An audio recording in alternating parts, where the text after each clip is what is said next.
Every company wants reliable, sustainable revenue growth. But when leadership tries to figure out why revenue is stalling out, they often rely on hunches, guessing that the sales team needs more leads, or the deal sizes are simply too small, instead of looking at hard data. This diagram shows the traditional sales funnel. It takes a large volume of prospective buyers at the top, filters them down through the sales process, and outputs a small number of closed deals at the bottom. The problem with this model is where it stops. The moment a prospect signs a contract and becomes a customer, they drop out of the funnel entirely. The tracking ends. By cutting off visibility right at the point of purchase, businesses lose sight of the customer's ongoing relationship. That leaves the entire post-sale journey, where recurring revenue and account expansions actually happen, unmeasured and unmanaged. To fix this, we use the Bowtie Model. This diagram flips the traditional funnel on its side and attaches a mirrored funnel post-sale. The left side is the pre-acquisition phase, where teams build awareness, educate, and help prospects select a solution. The right side is the expansion loop, the post-acquisition journey, where customers are activated, achieve impact, and expand their recurring investment. Instead of a dead end, this structure maps the entire chronological journey of the buyer. It links the initial acquisition directly to long-term customer success and recurring revenue. Viewing the business horizontally like this provides the necessary foundation to diagnose exactly where money is leaking out of the process. To actually read the vital signs of this horizontal system, companies rely on revenue operations, or RevOps. RevOps is the discipline of aligning sales, marketing, and customer success teams through centralized data to drive predictable growth. RevOps tracks 3 specific types of data across the bowtie. The first layer is volume. These 8 milestones, labeled M1 through M8, count the raw number of people successfully completing a specific action. On the left, we track the acquisition volume. We measure the total identified leads at M1, the marketing qualified leads at M2, the sales qualified leads at M3, and the active opportunities at M4. Right in the center is M5, the committed customer. Then the volume tracking continues into the expansion loop. M6 counts successfully onboarded customers.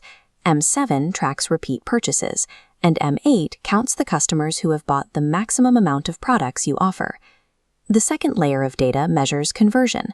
While volume gives you the raw headcount, these 7 conversion rates, CR1 through CR7, measure the percentage of people who successfully transition from one milestone to the next.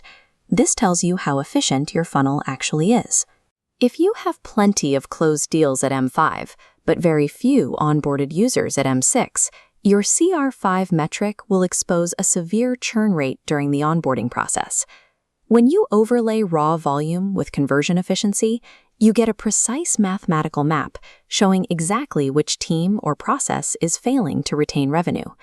To complete the diagnostic, we need a third layer of data, time metrics, represented here as delta rates. Delta metrics measure the speed of your pipeline. They track exactly how many days it takes for a user to move between 2 specific milestones, like delta T4, which measures how long it takes an active opportunity to finally sign a contract. If that number is steadily increasing, your sales cycle is slowing down.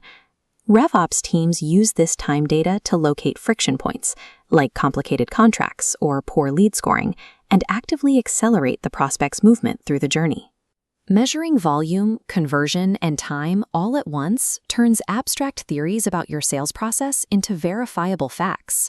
With the Bowtie model fully labeled, leadership essentially has an X-ray of the business. You can look at the data and visually pinpoint the exact location where revenue is stalling out. Once you locate the leak, you have to fix it.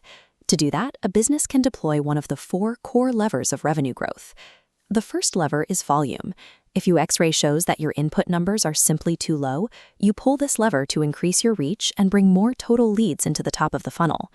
The second lever is conversion. If plenty of leads are entering the system but failing to advance, you pull this lever to remove friction, simplifying the sales process so a higher percentage of prospects successfully move to the next stage. The third lever is retention. This is pulled on the right side of the bowtie, post-acquisition. It focuses on keeping current customers happy and engaged so they don't churn before reaching the expansion phase. The final lever is deal size and lifetime value. If your volume and conversions are healthy, but revenue is still lagging, you pull this lever to maximize the financial value of every single transaction through precision pricing, cross-selling, or bundling products. By abandoning the traditional vertical funnel and adopting the horizontal Bowtie model, a business stops treating growth like a guessing game. It becomes a repeatable, engineered science.